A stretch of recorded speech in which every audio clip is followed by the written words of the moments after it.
Vou começar me descrevendo, porque eu vi que tem a tradutora de Libras, sensacional. Meu nome é Daniele Zandoná, tenho 1,70 m. Se eu falar o peso, eu vou ter que matar todo mundo aqui depois. Gordita, cabelos naturalmente cobres, porque o pigmento é natural. E estou toda de preto, que é a minha cor preferida. E eu vim falar de um problema que eu vivo todo dia, onde eu estou trabalhando. Vamos ver? Foi, volta. Eu coloco um monte de texto no slide que é para quem baixar, depois lembrar do que eu falei e consultar. Não é que eu vou ficar lendo, tá, gente? Fica tranquilo. E onde eu trabalho? Eu trabalho no Instituto de Ciência e Tecnologia chamado CID. Foi fundado pela Samsung, agora somos separados, cortaram o nosso cordão umbilical. Mas eu trabalho na divisão que atende a Samsung e vários outros clientes. E fui professora, então eu estou tendo aqui um gatilho, que eu estou vendo que tem cadeira vazia na frente, um monte de gente lá atrás. Falei, gente, estou dando aula, estou palestrando. Fui professora porque eu não dei conta de trabalhar o dia inteiro, dar aula à noite. E, Patrícia, amei a sua palestra, a parte que eu assisti, foi muito boa. E o XDA, também sou líder local e recomendo, gente. É muito legal mesmo, muito legal.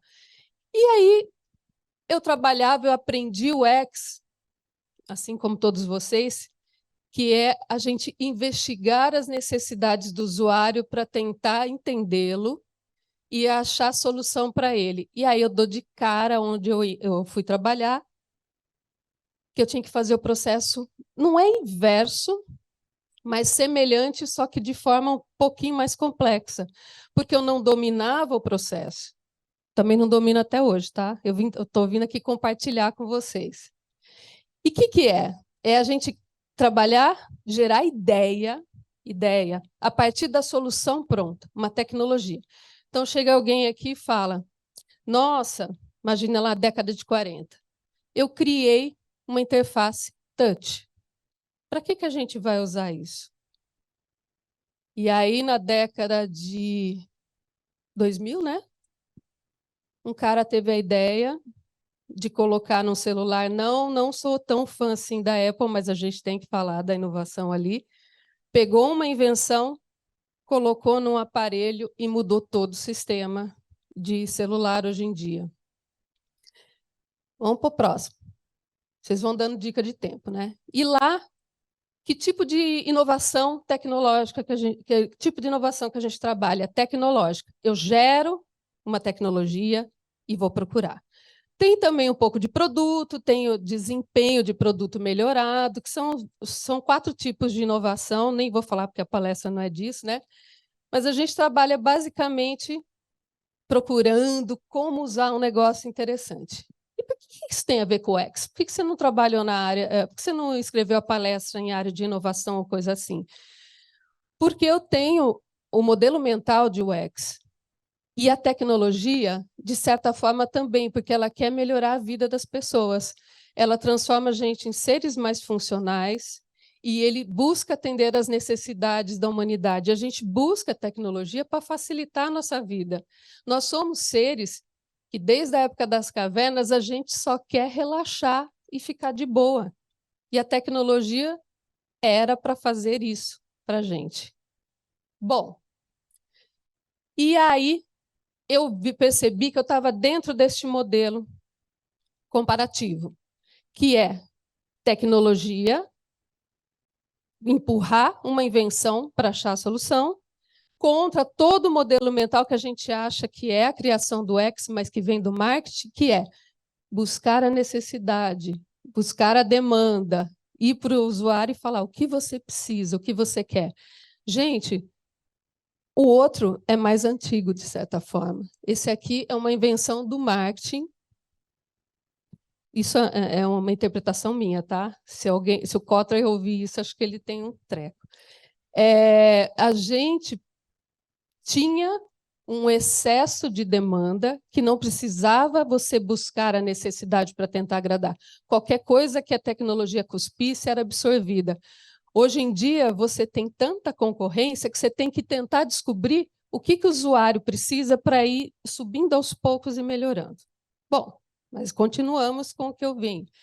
E aí, no curso de Product Discovery, eu encontro essa frase da Elisa Volpato, maravilhosa, que fala que a gente falha porque não explora mais o problema antes de pensar na solução.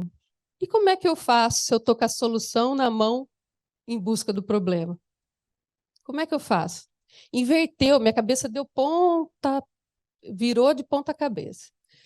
As consequências que a gente tem se não pensar no problema são essas. E o que eu acho mais impactante é que o que eu penso, e que geralmente os inventores, os desenvolvedores, os caras que estão desenvolvendo a tecnologia, se apaixonam tanto por ela que eles não percebem que elas não se conectam diretamente com o desejo de alguém. Então você fica tentando falar, mas isso é mega legal, isso é mega legal.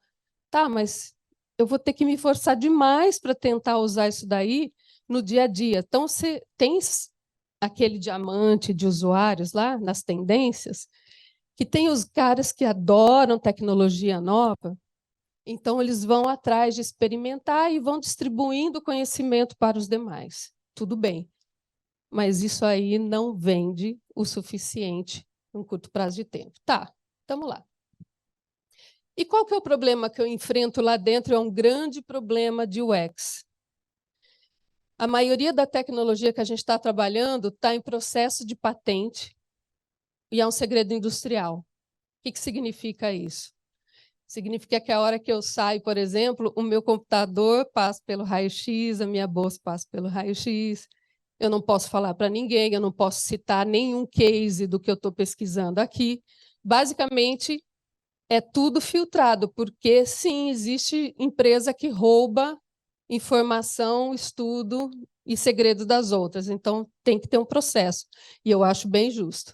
Só que me gera um problema grande, porque sessão de ideação, brainstorming, design sprint, mashup de ideia, qualquer coisa que você for fazer lá, eu só posso contar com os colaboradores autorizados. Qual que é o problema desses colaboradores? São pessoas maravilhosas, inteligentes, cérebro privilegiado. Eu não tenho diversidade lá, gente. A grande maioria é homem hétero, homem cis, branco, classe, não vou falar A porque A é rico mesmo, né? Mas é classe B. E, às vezes, não entende o grande problema de que você tomar um ônibus lotado, por exemplo. Você vai falar, mas vai em horário diferente. Então, não que aconteceu esse caso, mas só para vocês entenderem o paralelo. E quando eu não tenho referência suficiente, como é que eu gero ideias diferentes? Fazendo um paralelo com o que a Patrícia falou. O chat GPT, todas as inteligências estão sendo treinadas com o quê? Dado. Quanto mais dado, melhor é o treino. O nosso cérebro é a máquina mais espetacular do mundo que a gente conhece até agora. E funciona, de certa forma, parecido. Se a gente não alimentar com informação, e aí tem a grande... Gente, estuda em neurociência, coisa mais linda do mundo. Você está alimentando e tem um modelo mental lá atrás junto, filtrando dado. Você joga, joga. Se você não fizer um processo para acabar com a padronização da nossa cabeça, do nosso modelo mental, a nossa tendência é sempre gerar ideia muito parecida. E aí? Tomar uma água que eu estou com a boca seca. Como eu resolvo esse problema?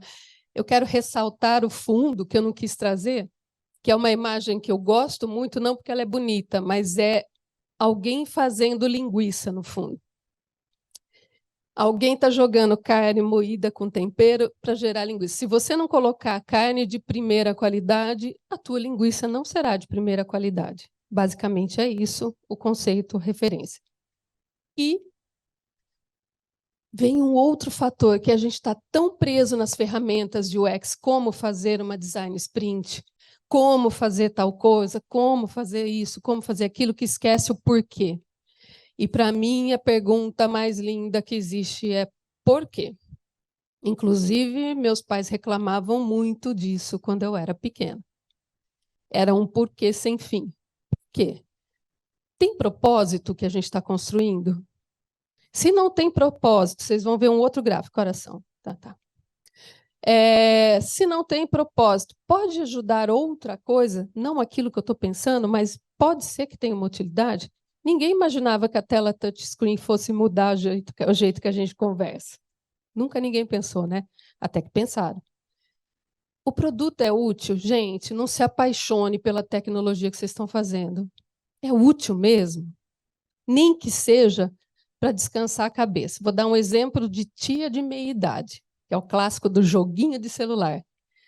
Cara, eu chego em casa, tipo 8 da noite, eu preciso jogar qualquer bosta, pode falar palavrão? Qualquer porcaria no celular durante uma meia hora, porque o meu cérebro está ali fazendo e o joguinho restaura. Então, ele é extremamente útil para mim. Ele me traz um alívio. E não adianta eu colocar música. Para conversar com as outras pessoas lá em casa, eu preciso desse tempo de fazer assim, ó. Isso, para mim, eu considero utilidade extrema. E é um joguinho. Só explicando isso também. E aí eu trouxe uma Tinder de inovação. Para cada solução tecnológica, tem que ter uma necessidade. Tem que gerar. Isso aí trouxe só para fazer gracinha, porque a gente estava conversando como é que fazia essa busca aí, e eu achei muito fofo.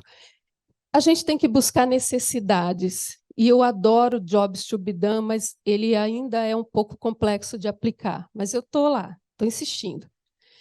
Uma coisa que a gente sempre deve perguntar para o pessoal que está trabalhando na tecnologia. Ganhos, ele traz ganhos, ele atende o usuário. E o principal, quanto falta? 20, ótimo, dá tempo.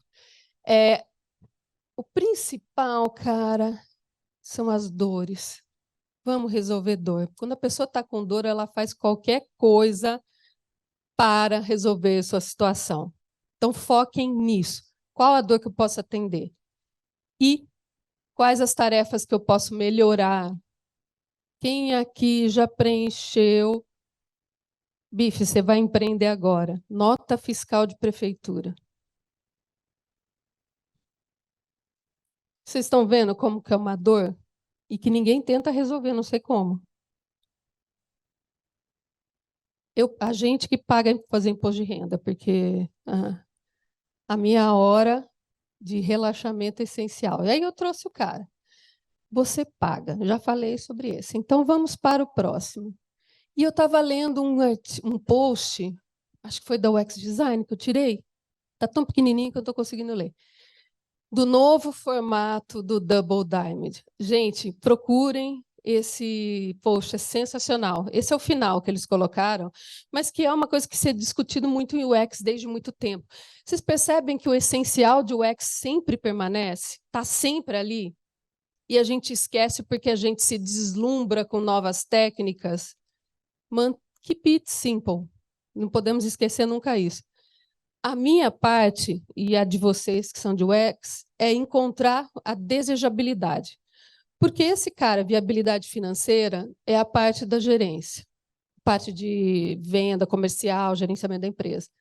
Sustentabilidade, a parte comercial vai pensar. Eu estou falando de sustentabilidade aqui, sustentabilidade comercial, tá, gente? Que também faz parte da ESG. E a viabilidade técnica são os nossos irmãozinhos devs, que vão cuidar disso. E PMO, não sei como que é o nome aqui. Lá a gente usa PMO. Então, tinha que ter alguém aqui. Somos nós. Só que se não tiver isso aqui, aí eu vou puxar a sardinha para o nosso lado, cara. Você pode construir bem, saber vender, sustentar, mas ninguém vai comprar. E aí? E aí vem esse cara. Eu tenho isso aqui sempre em mente. Do Jason Knight. O que é defensável? Alguém sabe? Alguém já ouviu falar do Business Model Canvas? Tá. É aquele diferencial que... Qual que é o nome em português mesmo? Vantagem competitiva que ninguém bate. É isso aí. Se ele é defensável, ele tem patente e ele é difícil copiar e ele é difícil alguém vir copiar rápido, porque hoje em dia você tem uma ideia legal assim, a hora que você está implementando, vem alguém na tua frente e rouba a frente. Tem também aqui, ó, desejável. E aí a gente sempre tenta achar esse cara que é a grande aposta. Ele é difícil de copiar e todo mundo quer. Cura do câncer. Mas a gente não pode esquecer nunca esse cara aqui, a pesquisa, que pode ser que ele seja maravilhoso, mas ele ainda não está pivotado o suficiente. Linguagem de startup. E dá um pouquinho assim do mapa para vocês, para onde que eu quero chegar com essa história. Vocês pegam a base do processo, identificam o objetivo. Depois vem esse cara que ainda não falei, mas que é o grande X da questão, estudo de tendência, trends, que foi o que eu perguntei antes. Apontar para o usuário-chave e dizer se ele vai gostar ou não vai gostar. Então, a gente estuda isso aqui bastante, mas esquece um pouco, estuda isso aqui relativamente, mas esquece desse cara. E aí eu montei um processinho, trouxe para vocês qual novas coisas que vocês poderiam aprofundar para ajudar bastante, para ter insight, isso realmente faz diferença. E eis aqui.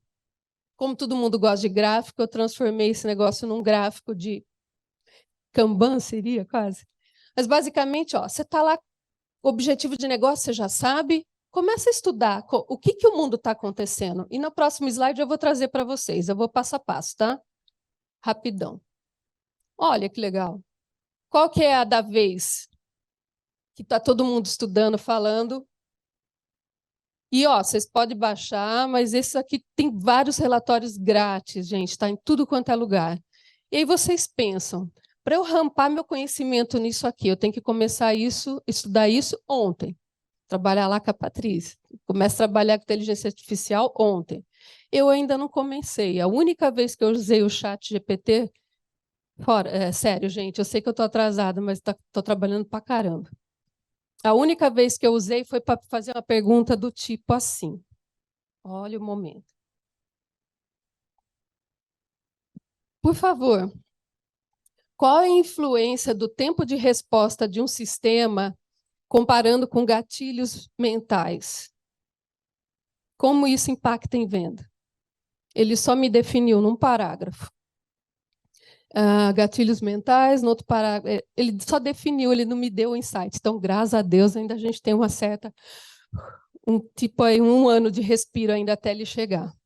Mas eu estava conversando com a Júlia, trabalha comigo lá no CID, ela falou assim, eu uso bastante para definições que eu estou em dúvida, para trocar texto, o X-Writing, ele está ajudando bastante. Eu amo o conceito de inteligência artificial, eu só tenho um pouco de medo ainda, não sei ainda. Preciso parar, respirar, estudar. Bom, tem tudo isso aí. Você está lá. Relatório de tendências, plataforma de inovação, coleta de exemplos de inovação. Vocês têm que ler, têm que participar de evento, têm que assistir palestra, têm que conversar o tempo todo. Vocês escolheram a profissão que muda o tempo todo, e isso é mega legal. Então, não vamos desperdiçar essa oportunidade. Pessoa, a gente fazendo a mesma coisa todo dia, que chato. Bom, para mim é. Então, eu gosto disso. E repositório de pesquisas da empresa. Se não tem, a gente está trabalhando para implantar também. Se não tem, é importante que tenha, porque às vezes você acha que criou, como os meus ex-alunos, nossa, tive uma ideia maravilhosa. Eu vou repetir isso. Nossa, olha que lindo, professor, o cartaz que eu fiz. Eu falei, nossa, que legal. A União Soviética de 1919 também achava, tanto que está bem parecido. Como a gente tinha que estudar design, a gente tem que estudar também o que está acontecendo ao nosso redor.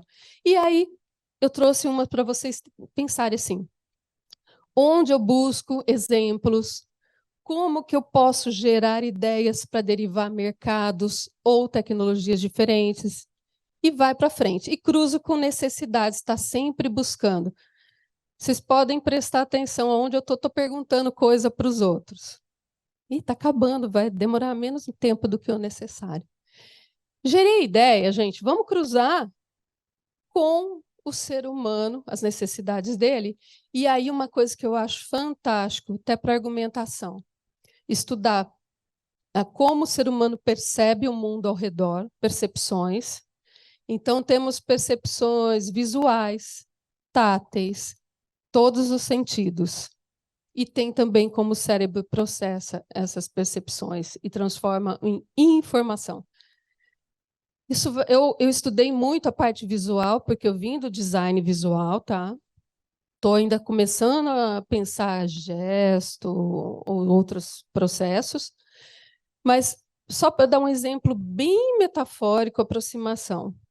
A gente está conversando e tem lá um processo dentro da navegação do que está acontecendo. Se você, eu nunca entrei, fiz o exame de uma ferramenta agora, uma análise. E parte do processo parecia o mundo real, porque voltava para a revisão. Mas na minha cabeça, o meu modelo mental é sempre em frente. E aí eu fiquei parada. Eu não consigo sair desse negócio. Como é que eu saio disso? Aí a pessoa que estava me explicou, eu fui clicando em tudo e consegui. Então, a gente tem que lembrar como é que funciona o modelo mental. Estudando o ser humano, a gente descobre isso. Teste de usabilidade é bom, é maravilhoso, tem que ser feito, mas não resolve todo o problema. Não adianta você construir uma coisa sem estudar antes as heurísticas, como processa o ser humano, tudo, e tentar resolver tudo em teste de usabilidade. Eu acho isso desperdício de dinheiro. Bom, e aí você vai lá para o produto, você pode mudar o produto, você pode mudar a organização, o processo são onde aplicar, tá bom? Isso não é parte do nosso trabalho. Só para botar o fluxo inteiro. E no final, você ainda tem a parte. E vocês percebem que a maioria das empresas só focam nisso aqui? Se eu tenho recurso suficiente para desenvolver, é uma coisa que eu falo assim: não adianta você correr muito rápido se você não sabe para onde ir. Uma metáfora para o Agile. Também não adianta você saber para onde ir e ir engatinhando. Então, precisa ter um equilíbrio para as duas coisas. E apareceu a ideia, que já falei tudo para você, o comportamento. Vamos montar cenários diferentes. Aqui que está o processo de UX que a gente começa a aplicar by the book. Eu tive a ideia, ele resiste aos cenários ou vai ter problema? Ele resiste à experiência de uso? Ou a ideia não resiste? Quais tarefas podem ser beneficiadas? Está repetitivo? É porque é importante. Não vamos esquecer. Depois vocês fazem esse ciclo da Darden, que é interessante. O que é? E se eu mudasse tal coisa? Ele é impactante? Ele é interessante? Ou é uma droga? Como funciona? São várias ideias que eu estou dando para vocês, depois que vocês tiveram a ideia, tá? Depois. E aí, concluindo, o que a gente está tentando aplicar lá? Tem um time focado em inovação e tem a última dica junto. Não fui eu que criei o time, tá? Já existia lá, mas eu vi que funcionou. Não vou tomar mérito em cima do trabalho dos outros, não, tá? Atualizado. Isso é essencial. Tem que fazer o trabalho. Todo dia do café da manhã, depois do café da manhã você chega no trabalho, antes de começar a trabalhar, lê um post, lê alguma coisa não só de UX. Por favor, não só de produto. De tecnologia mesmo. Mente aberta, eu acho que o mais importante de tudo é isso. E eu sei que é difícil para quem trabalha com a metodologia linear. O X-Research ele trabalha mais o todo. O designer ele vê o todo, encaixa pedaços, na minha visão. E o Dev ele é mais linear porque ele é bem focado. Tanto que eu invejo esse foco. Mas a mente aberta é importantíssimo. O público-alvo, isso a gente já faz muito. Maior número de testes possível, a gente já faz muito. Se não faz, deveríamos. Juntar gente com modelo mental diferente. Vocês fazem isso? Então, tem alguém pensando em mercado, tem alguém pensando em tecnologia, tem a gente. Mapeamento de tendências é repetitivo, mas devemos fazer. Disseminar informação. Ah, mas é secreta. Dá um jeito de não contar segredo no meio, tá? Manter um repositório, manter um programa voltado, a ideia é essa. E referência que vocês podem encontrar bastante, essa sou eu, se quiserem encontrar ali. Eu peguei a foto que eu mais gosto, tá? E me adicionem no LinkedIn, eu uso bastante, gosto bastante. Então é isso, muito obrigada pela atenção. Não parece que é palestra de UX, mas é, tá? Obrigada, gente.